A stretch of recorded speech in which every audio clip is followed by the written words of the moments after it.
Well, thank you very much. First question I would have, anybody curious where that fire hydrant's located? North side of Bismarck. I took that picture this summer of 2019. So growing up in Bismarck, I used to listen to stories from my grandmothers, Lois Barth and Julia Atkinson. And they used to tell me about when they were young in Bismarck, how bad the water was in Bismarck. It was sandy. It smelled funny. There was a big fight going on between the city of Bismarck and the company that ran the waterworks, as well as, there were all these stories. As I got older, I started thinking to myself, I wonder if I could find any evidence that really said how bad it was. And really, was it that bad, or was it just stories? My research here, I'd like to acknowledge both Ed Murphy and Brad Wright. Both of them graduated from high school the same year I did. Unfortunately, they went to the wrong high school. They went to Bismarck High. As well as from the Minnesota Minnesota Historical Society. Do we have any legal folks in the room that recognize that law firm of Davis, Kellogg, and Severance? Okay, I really didn't know who they were. Davis turned out to be the 7th governor of the state of Minnesota. Severance happened to be the United States ambassador to Great Britain after World War I. So we're talking some folks that were up there a ways. They happen to have 165 cubic feet of files that have been donated to the Minnesota Historical Society. So each box, when you see one of those boxes, that's 1 cubic foot. The Bismarck water supply, the battle between the city of Bismarck and the Bismarck water supply take up 2 boxes, or 2 cubic feet. So it tells you it took up their time. Locally, the law firms of Zuger and Zuger and Andrew Miller also represented the Bismarck Water Supply Company. Then the other one is Northern Pacific Railroad Company records. They happen to have 10,500 cubic feet of files down there now. If you are ever into the railroad, you need to go look at this. Beautiful information on the Northern Pacific Railroad. Locally, I went through the files of the Board of Railroad Commissioner and the Public Service Commission. And you may go, what? Well, back in the day, the Railroad Commission was the ones that regulated things. They became the Public Works, or the Public Service Commission. So that's how they get tied in there. One note, $1 in 1900 equals $30 in 2020. Why do I mention that? Well, you're going to hear me say something like, well, there was $1,500 fine or $3,000 bill they didn't pay, and you may think to yourself, what's $3,000? Multiply it by 30, $90,000. That starts to add up.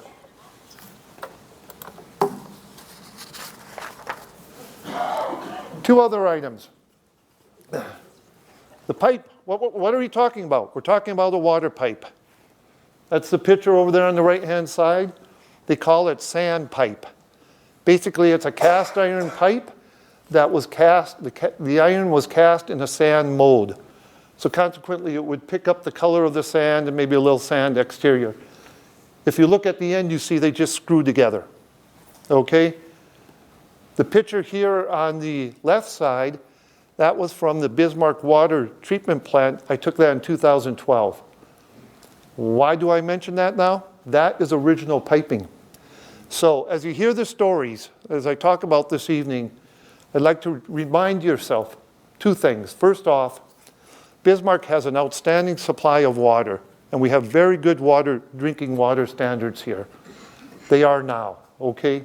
May not have been in the past, but they are now. So, just keep remembering that as I tell you the story. The other thing is, if you lived in Bismarck prior to 2012, you drank water out of the same pipe that the folks did in 1900. Remember that one. Second thing is there will be a quiz, okay? I have about 6 questions I'm going to ask of folks. I know there's a lot of knowledge in this room, and I'm still learning. So I'll be asking the quiz questions. There's an easy question and a hard question. For the professional historians, I ask you, pass on the hard questions, or I mean pass on the easy questions, okay? Let's leave it to the rest of the audience. You're welcome to join in on the hard questions. And if I do not get participation, I have candy. You answer the question, you get candy. Okay, quiz question right off the bat. Quiz 1 and 2. The first question's an easy one. I think this is the easiest of the easy ones. This is a picture taken from Artesian Well, or from Artesian Hill here in Bismarck, taken in 1890. Where is Artesian Hill? Up by the park. That's a guess. Up by Hillside Park? Okay, no, it's worth a guess. That was my guess too, because when I looked at the picture. It's actually the Mandan Street Hill, north of Avenue D on Mandan Street, D, E, and F, up that hill. The thing I love about this picture, lack of trees. Look, it looks pretty bare, doesn't it? The hard question then for the professional historians, that site also was called the Rock. Anybody know why they would have called that hill the Rock? Anybody ever hear of that? Hard soil. Hard soil? I thought maybe there was a rock up there.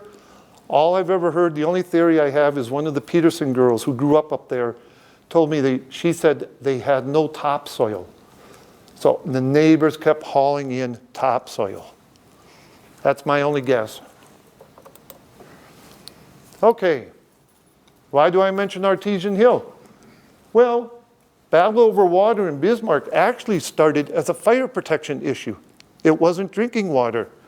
Folks were concerned about fires in town, had 2 of them.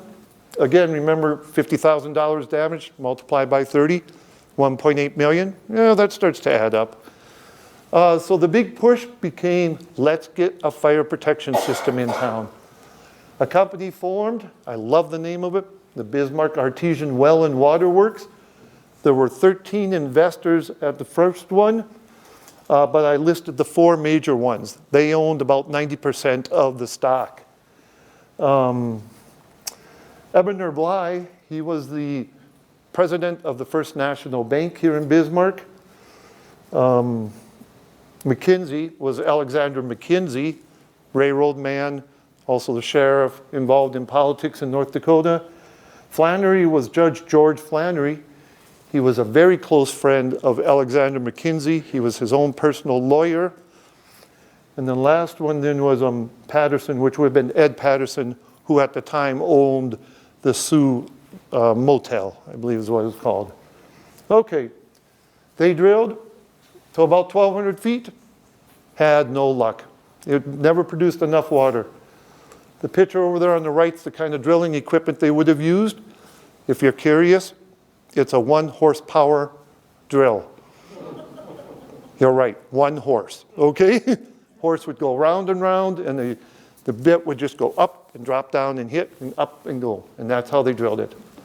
Never had any luck. The dot shows the approximate location. I won't argue with anybody if they say, no, it's closer to where the existing water tower is up there on North Mandan Street, because I scaled this off a drawing. But on the other hand, somewhere in that area. So if you ever happen to see a pothole on the road there and it just doesn't seem to go away, it may be the well. Okay, now come 1885, we decide we're going to go with a 50-year contract to supply water to the city. We're up to 7 investors. The 5 big ones are still there. You may sit there and go, well, who the heck is Morrison?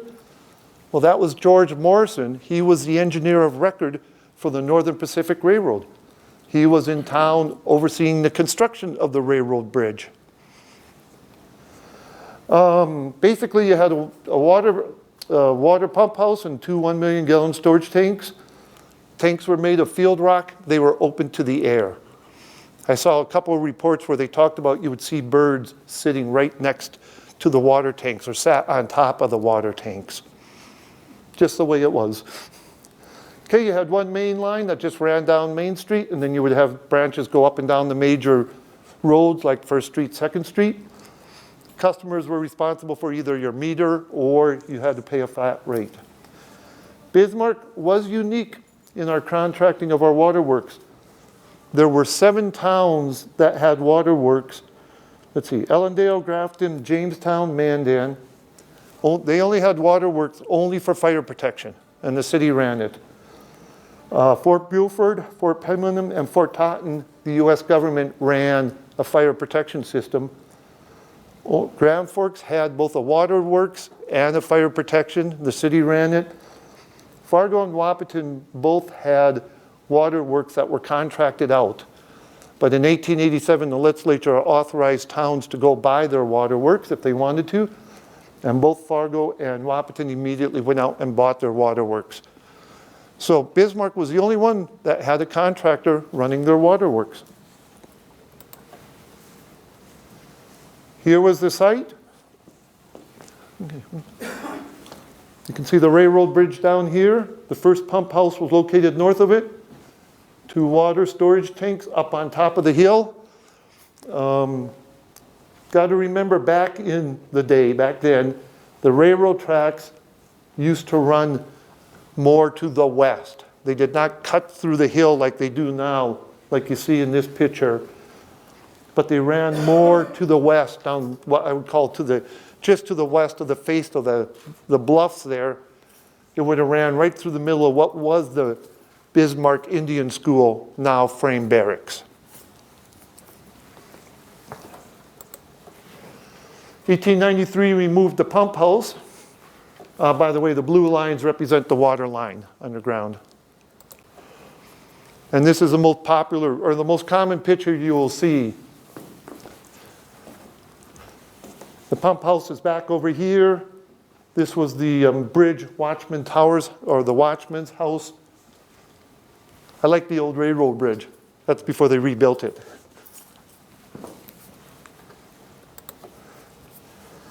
Okay, my grandmothers used to say this water plant, or this waterworks, was a political tool for Alexander Mackenzie.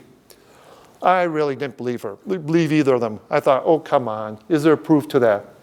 Yes, there was, okay, a lot of proof. Free water was given to all those listed up there. If you look at that, that's a pretty good group of folks, plus City Hall, City Auditorium, City Fountains. You also had flat rates to 289 customers. Probably the most grievous of the group I could see, Northern Pacific Railroad. Okay, Alexander Mackenzie was a railroad man.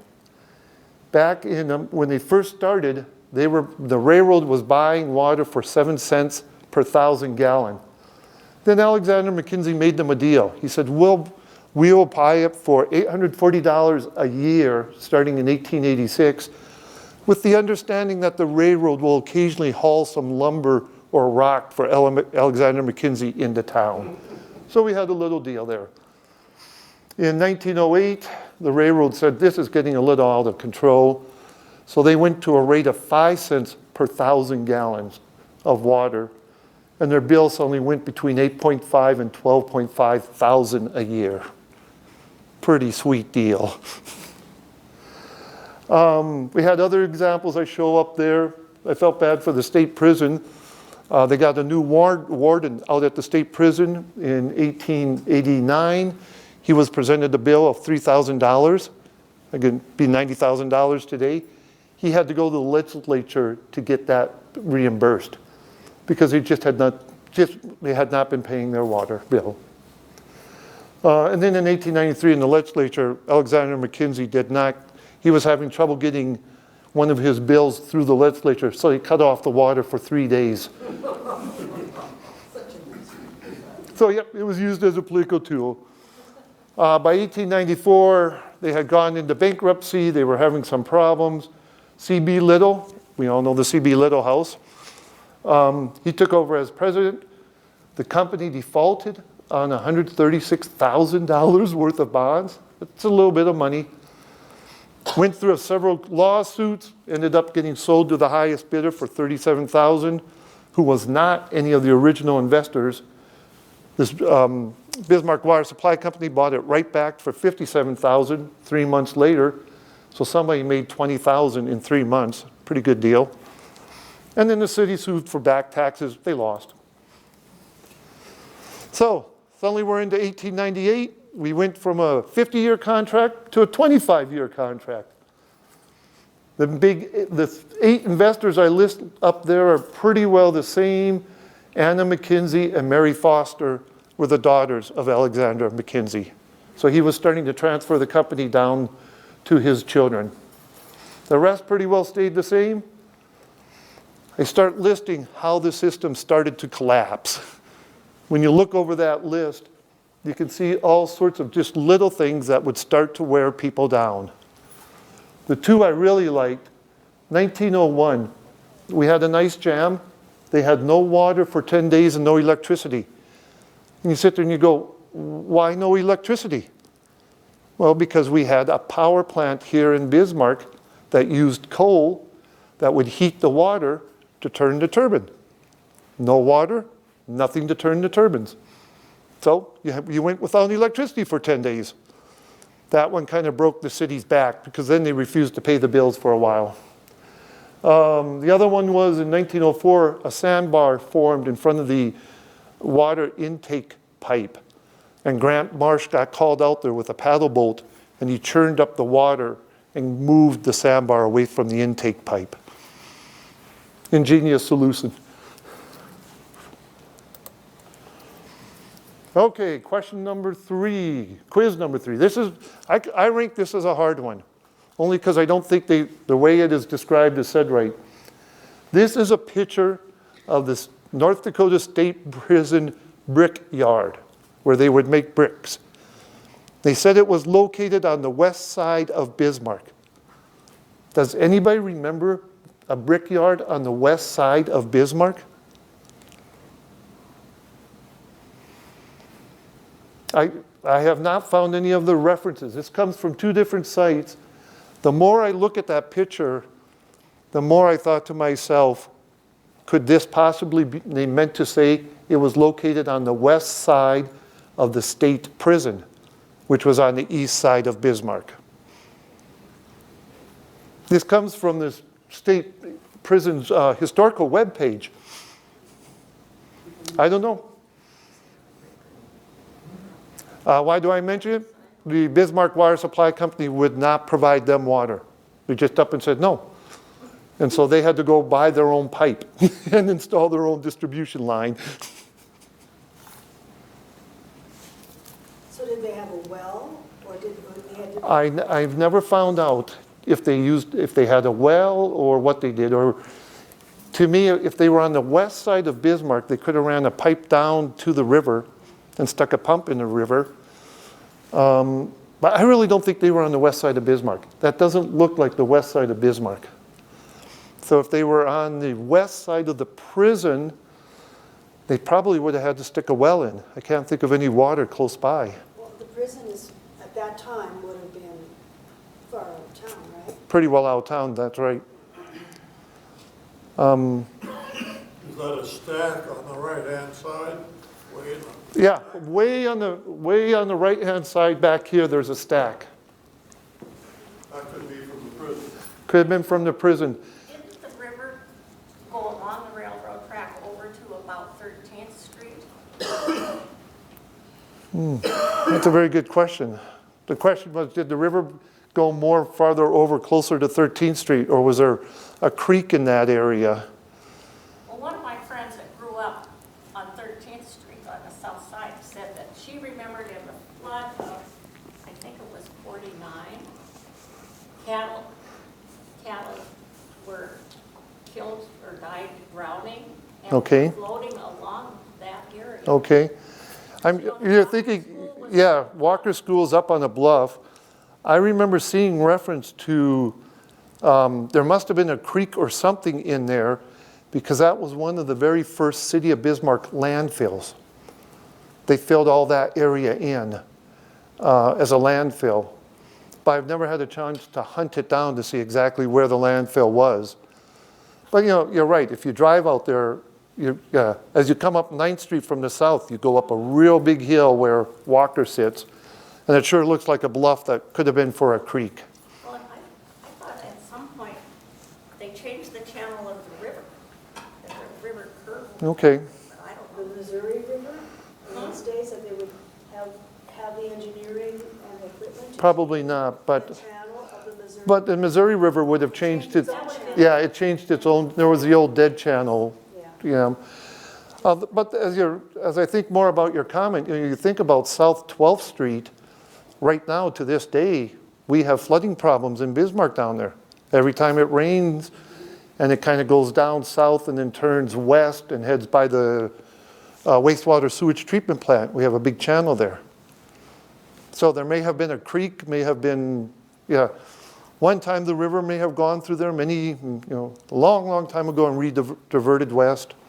Good question. Either way, I think this is on the east side of Bismarck.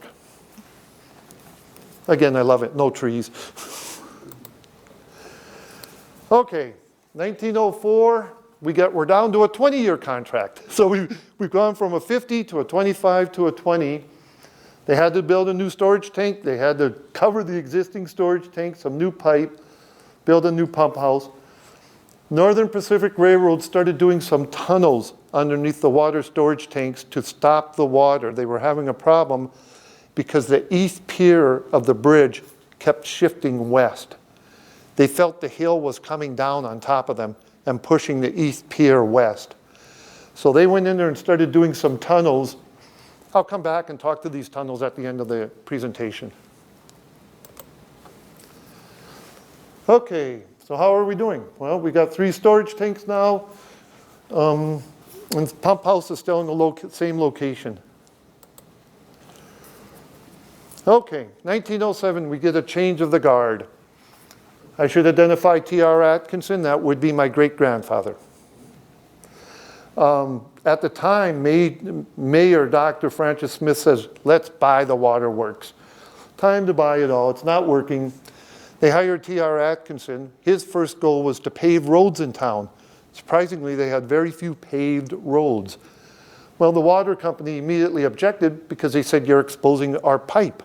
Every time you grade and lower, you're exposing our pipe and it's going to freeze. There's a lawsuit, City of Bismarck lost. The city also required an annual drinking water report. Highly unusual. I mean, when you think about it, just within the last 20 years, cities have been required by the federal government to provide something like that. You now give them in a yearly report. Bismarck was doing it in 1907. The other good news was UND opened a lab here in Bismarck. Why is that important? Well, now you could get test results within 3 days. You didn't have to wait 2 weeks, ship the sample up to Grand Forks, wait for the results to come back. Oh, I forgot to mention, first report. The first quality report of the water from the city of Bismarck. Very good water, very sandy water. It came in at 2,400 parts per million, total suspended solids. At the time, the recommended standard was not to exceed 500 parts per million. By today's standard, anything over 2,000 parts per million is considered unfit for human consumption. Which also, if you were to go sample the Missouri River, depending upon the time of year, how much is flowing, whether it's winter or summer, you can still be running 2,400 parts per million total suspended solids for just raw water. And if you think about it, if you've ever gone swimming out there and ever gulped any or opened your eyes in that water, you can't see anything. There's a reason they called it the Big Muddy.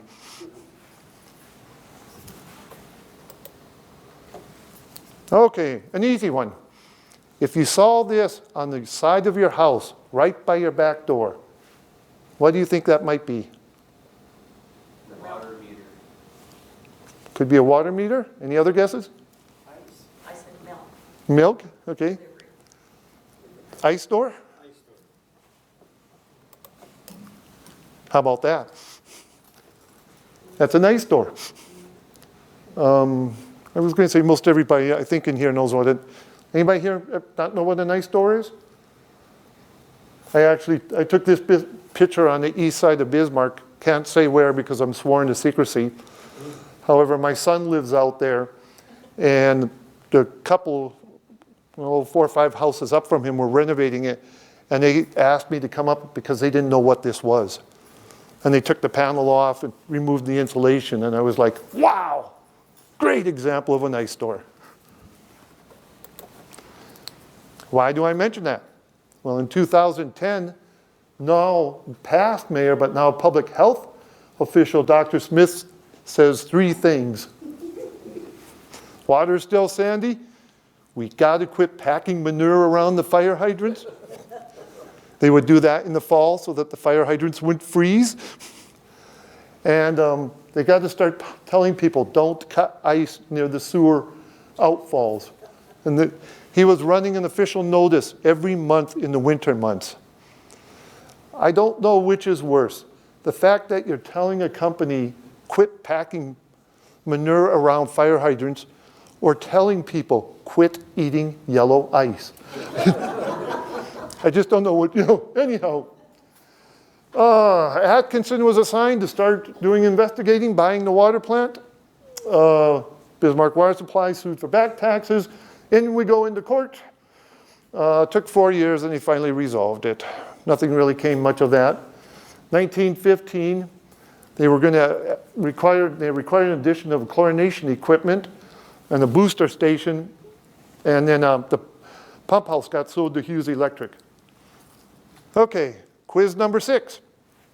There used to be a railroad spur that went up to the state capitol. Anybody know where it was located? 4th Street? I had guessed, my first guess was 4th Street, but then that was the downtown trolley. Yeah, 6th Street. My second guess was 6th Street, but then my mom said no. There was never a train that went up there, that was always just a trolley. Yeah. And so I went, okay. Whoops. Turned out to be 9th Street. Ran up 9th Street from 1901 to 1932. You can see the outline of it right here. The one thing I found drawings that show it. I have found plats that showed it was on there.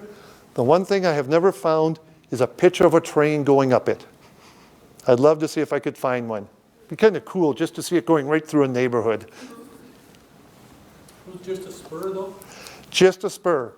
So I suppose all it was used for was like hauling coal up to the Capitol. Marilyn? They used it for the new Capitol quite heavily, the materials for that. To deliver. To deliver steel. They used it heavily to build the new Capitol. So deliver construction material.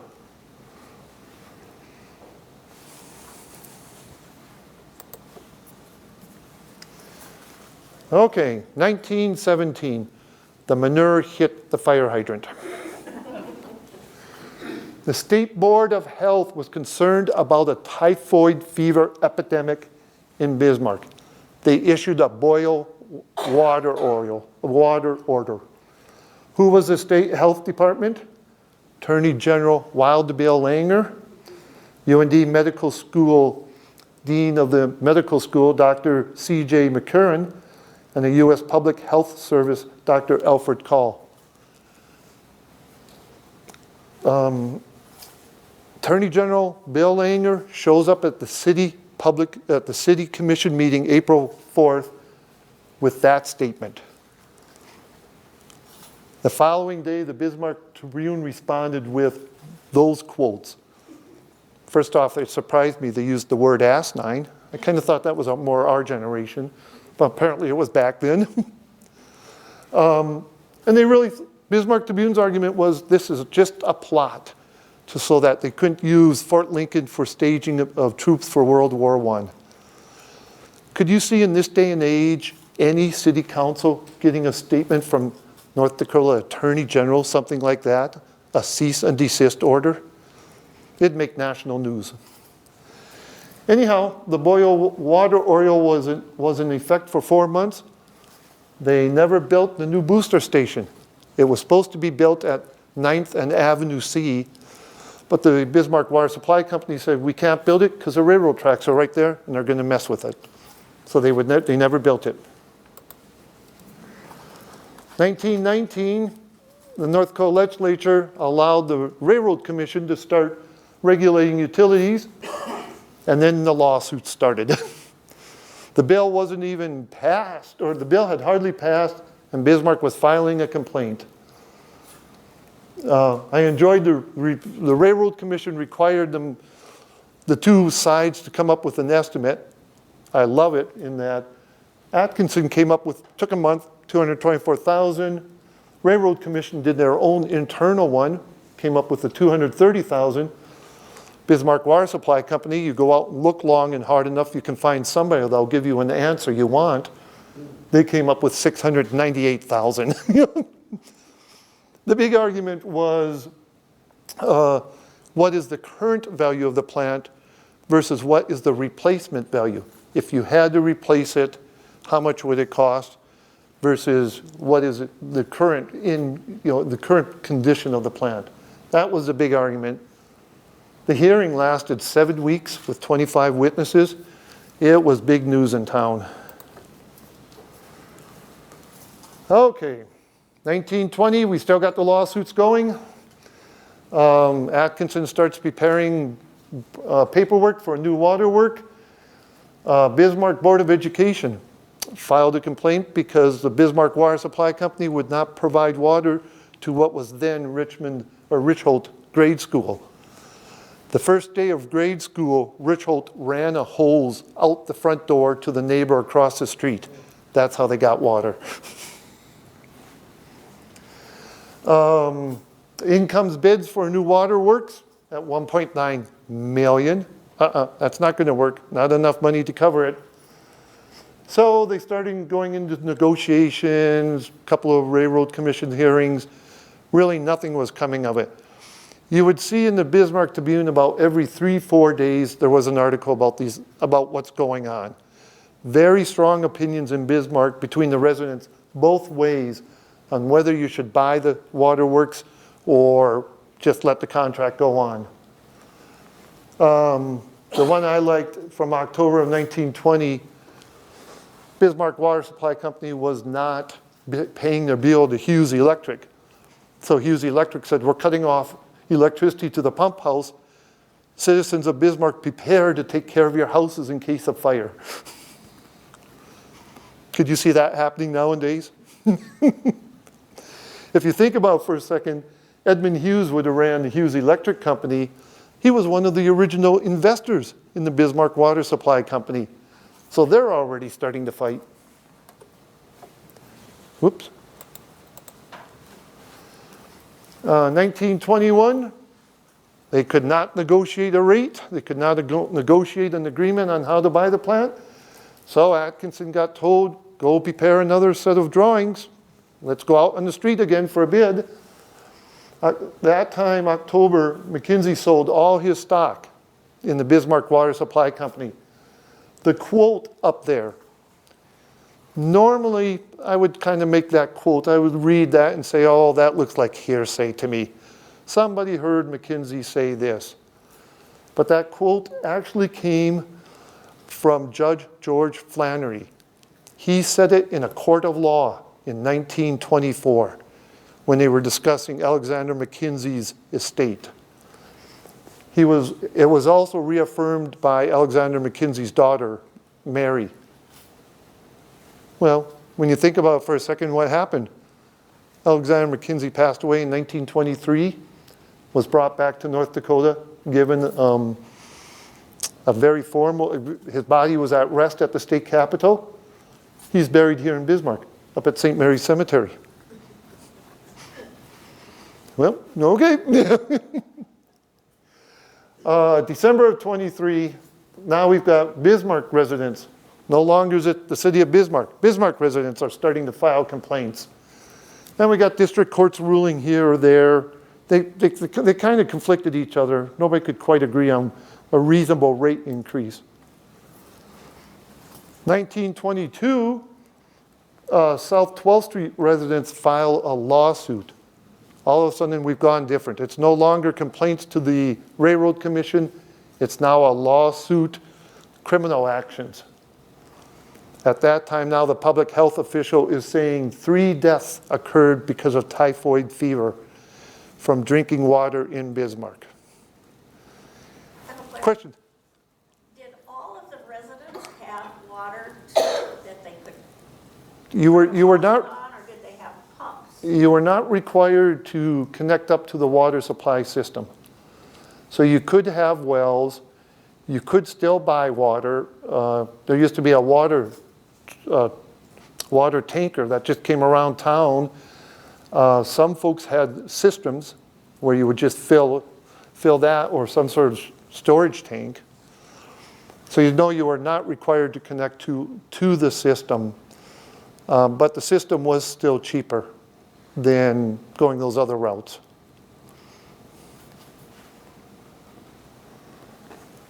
Okay, we're about to bid another project.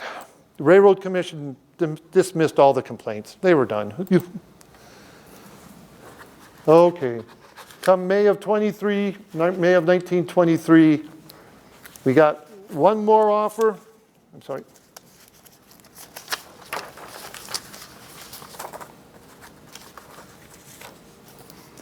One more offer to buy the plant.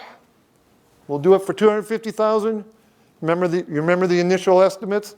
They were about $236,000 way back in 1917. So we're up to 200. We're giving them. We went up to 250,000, and another boil water order went into effect. Finally, there was an agreement. Bought it for 265, which was very close to what both Adkinson and the Railroad Commission came up with back in 1917. Had to build a new water treatment plant. Had to build a new pump house. It all became operational in June of 24. Lower picture on the right-hand side, that's a picture of Bill Yagan. He was one of the Yagan boys. He used to live out there in that area. I will admit, I'm a geek. If I had my choice, I'd love to have that pickup truck. Just look at that one. Oh well, anyhow, the cost of litigation. Well, I'll never really know. I'll never really be able to count up all the lawsuits, no matter how much I try. I know we had 11 cases to the North Dakota Supreme Court, 4 different law firms, and the only number I ever saw was the Railroad Commission estimated Bismarck spent $23,000, Bismarck Water Supply Company spent $45,000. That was only at the Railroad Commission. So it could easily have been in the hundreds of thousands of dollars for litigation costs. Okay, you would think, well, we bought the plant, everything's done, we're in good shape. Not so. The lawsuits continued. Ed Patterson got sued for $30,000 because he didn't pay water bills.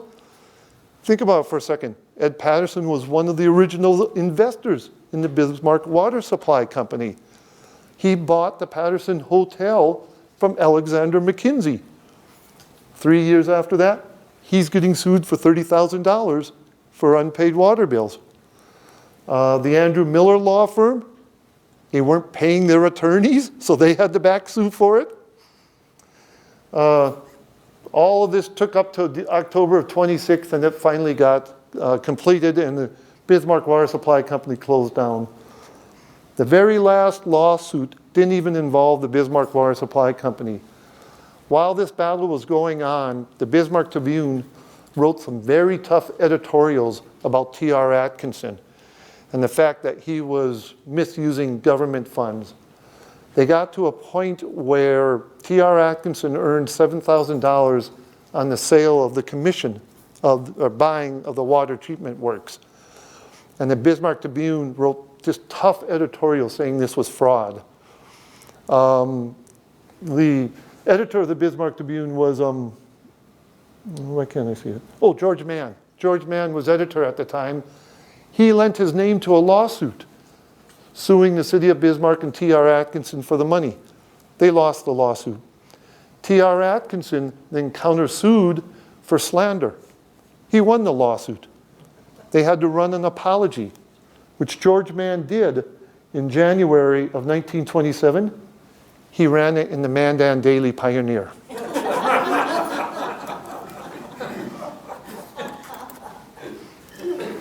Okay, let's talk about the tunnels. Let's go back on here. River Road is down here. Railroad tracks as they are today. Railroad tracks as they were back before 1950.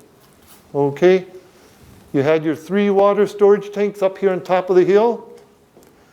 This line here shows where the slump is. There is actually, the hill has been moving out there. And so you can see where the ground is slumping away. Now, these lines here show what they had to cut through the side of the hill so they could put in the new railroad track. And then right down here, that was the opening to the tunnel. The tunnels came up here and kind of went over in that area. The tunnels were 4 feet by 6 feet. They were dug by hand, had 2 miners. They said they made about 4 feet a day digging the tunnel because it was rock hard, either rock or cement clay. It just was packed in there. The idea for the tunnels were they wanted to be able to drain water off this hill, and they claimed the 3 water storage tanks were leaking so much water that was causing the hill to slide. Some numbers I've seen have said up to 60,000 gallons a year were being lost through those water storage tanks just because they weren't that tight. The tunnels worked for about 3 years, and then they really just kind of, they didn't plug up, but the water just quit flowing.